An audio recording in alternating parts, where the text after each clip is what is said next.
বাংলায় কথা বললেই বাংলাদেশি। দিল্লি পুলিশের হাতে গ্রেফতার 6 পরিযায়ীকে পাঠানো হলো বাংলাদেশে। পরিবারে কান্না, আতঙ্ক, ক্ষোভ। তোলপাড় রাজ্য। দিল্লিতে কাজ করতে যাওয়া বীরভূমের 2টি মুসলিম পরিযায়ী শ্রমিকের পরিবারের ওপর নেমে এলো অভাবনীয় ঝড়। পরিবারের দাবি, রাস্তায় বাংলা বলায় দিল্লি পুলিশ তাদের বাংলাদেশি সন্দেহে ধরে নিয়ে যায়। কোনো কাগজপত্র খতিয়ে না দেখে, কোনো তদন্ত ছাড়াই 6 জন বাংলাদেশে পুশব্যাক করে দেওয়া হয়। ধৃতদের মধ্যে আছেন এক গর্ভবতী মহিলা এবং এক নাবালক। গত 10 থেকে 12 দিন ধরে তারা নিখোঁজ। কোথায় নিয়ে যাওয়া হয়েছে? আদৌ কি তারা বাংলাদেশে আছেন, নাকি এর মধ্যেই ঘটে গিয়েছে অঘটন? জানেন না পরিবার। চোখের সামনে ছিন্ন ভিন্ন পরিবার। অসহায়ের মতো কলকাতা হাইকোর্টের দ্বারস্থ তারা। রাজ্যসভার সাংসদ সামিরুল ইসলাম দাঁড়িয়েছেন পাশে। দায়ের হয়েছে মামলা। পরিবারের কান্না জড়ানো প্রশ্ন, আমরা তো ভারতীয়, বাংলায় কথা বললেই কি সন্দেহভাজন? আমাদেরই দেশে আমাদের কেন প্রমাণ দিতে হবে?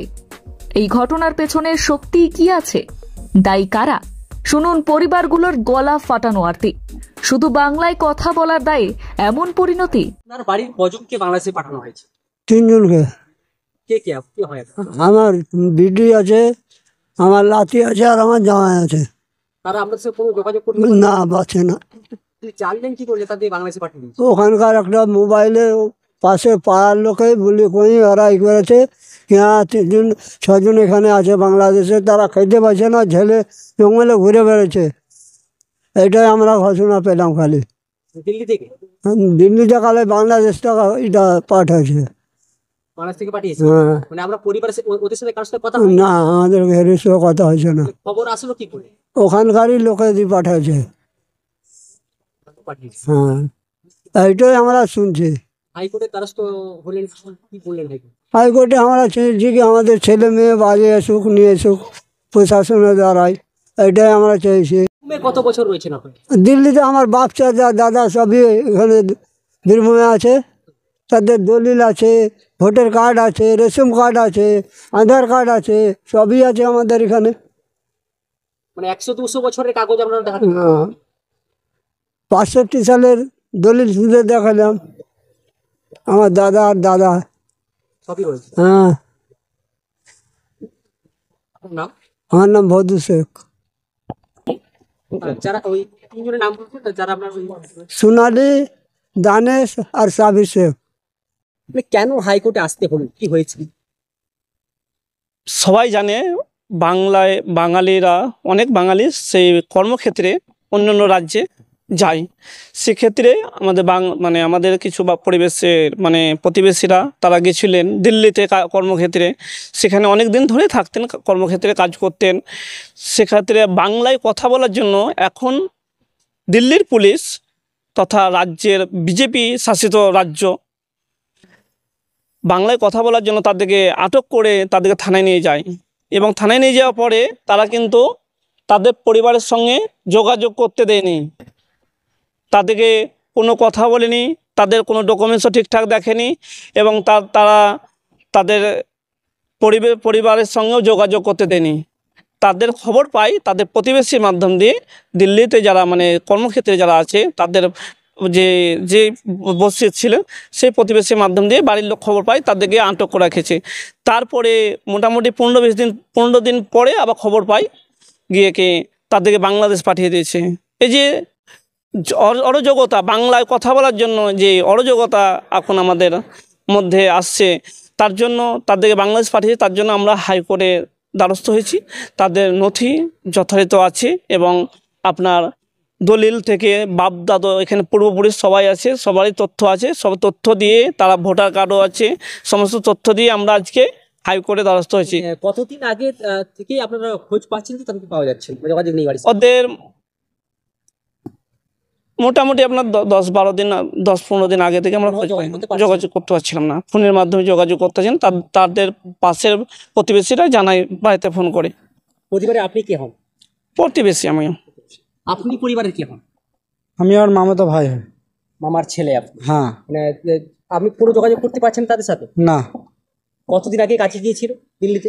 মোটামুটি 2 মাস আগে। 2 মাস আগে? হ্যাঁ। তারপরে এসছিল, আগে ছিল নি, এসছিল ঘর নিয়ে আবার থেকে আবার গেছে। তারপরে কি হলো? তারপরে যে বাংলা কথা বলার জন্য পুলিশে ধরেছে, পুলিশে ধরে কোনো যোগাযোগ করতে পারছি না। 15 দিন আগ থেকে তো সবাই বলছে বাংলাদেশে পাঠিয়ে দিয়েছে। মানে কোনো শিওর নয় যে বাংলাদেশেই গিয়েছে। না না, নোটিফিকেশন দিয়েছে, নোটিফিকেশন আমাদের কাছে আছে। কারণ নোটিফিকেশন দিল্লি পুলিশ দিয়েছে। দিল্লি পুলিশ প্রতিবেশী মানে বাড়ির কারো মোবাইলে নোটিফিকেশন জারি করে? না, ওখানে নোটিশ দিয়েছিল, ওখানকার নোটিশটাই আমাদের ওখানে প্রতিবেশীর মাধ্যম দিয়ে আমরা পাই। সেই নোটিশ পেয়েছেন? হ্যাঁ, সেই নোটিশ কি আপনারা কলকাতা হাইকোর্টে দেখিয়েছি? হ্যাঁ দেখিয়েছি। আপনাদেরকে কি সহযোগিতা করলো পরিবার? এখন আমাদেরকে সহযোগিতা রাজ্য সরকার সহযোগিতা করছেন, এবং আমাদের মাইগ্রেন্ট ওয়ার্কারের যে চেয়ারম্যান আছেন তথা রাজ্যসভার সাংসদ সামিউল ইসলাম মহাশয়, তিনি প্রতিনিয়ত আমাদের সঙ্গে যোগাযোগ করেছেন, এবং আজকে হাইকোর্টে আসা পর্যন্ত তিনি আমাদেরকে যথেষ্ট হেল্প করেছেন। না তো আজকে আমরা আসতে পারতাম না। আমাদের বীরভূমের মোয়াড়ি বিধানসভা পড়ছে। বিধানসভার মধ্যে 2টো থানা আছে, একটা পাইকর থানা থেকে 3 জন আছে, মোয়াড়ি থানা থেকে 3 জন আছে। আপনাদের কি মনে হয় শুধু বাংলাতে কথা বললেন বলেই এটাই এখন বর্তমান পরিস্থিতি, বাংলায় কথা বলার জন্য এটা মানে বাঙালিদের অত্যাচার হচ্ছে। শুধু দিল্লি না, আজকে আপনি মহারাষ্ট্রে চলে যান, মহারাষ্ট্রেও আপনার বাংলায় কথা বলার জন্য অত্যাচারিত হচ্ছে। উড়িষ্যাতে পাবলিকে মারছে, ওখানকার পাবলিকে আমাদের বাংলার কথা বলার জন্য পাবলিকে মারছে। ওখানে কোনো পুলিশ হস্তক্ষেপ করছে না, তাদেরকে আটক করে রাখাচ্ছে। কিছুদিন আগে আপনার 19 জন আমাদের বীরভূমেই নলালী থানার 19 জনকে আটকে রেখেছিল উড়িষ্যাতে, সেটাও হাইকোর্টের মাধ্যম দিয়েই ছাড়ানো হয়েছিল, আমরা খবর পেয়েছিলাম।